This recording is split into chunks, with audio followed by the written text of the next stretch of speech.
sorry. It's just that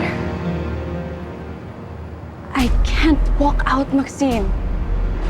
Kung ginawa ko yun, magmumukha lang akong talunan na parang nanalo si Amira. And I can't let that happen. I'm with you, Sissy.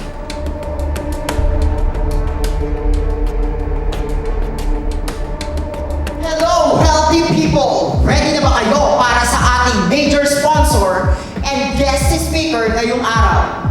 Ang CEO ng Mutyang Maria, Miss Amira Lirio.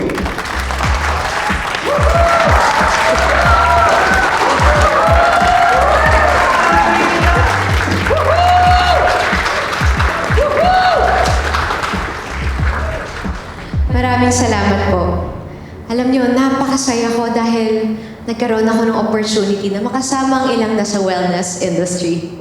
Kakaiba po talaga sa pakiramdam kapag may nakikilala akong mga may concern talaga sa mga kalusugan ng ibang tao.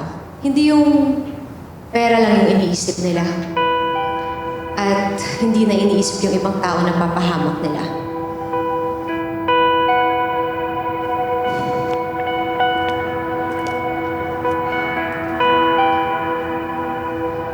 Mga kumpanyang nilolokong sariling distributors at resellers.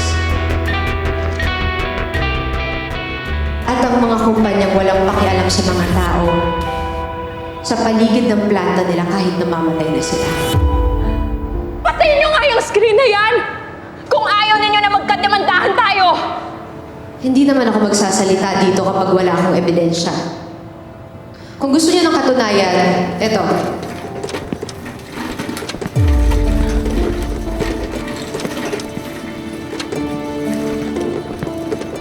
Nagpakuha ho ako ng sample ng tubig mula sa ilog ng Oyente.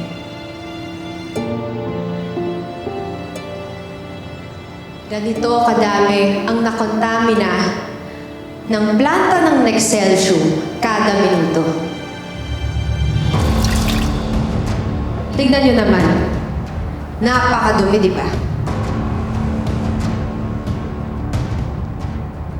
Pero wag ho kayong mag-alala dahil may good news ako. Naipasara na ito.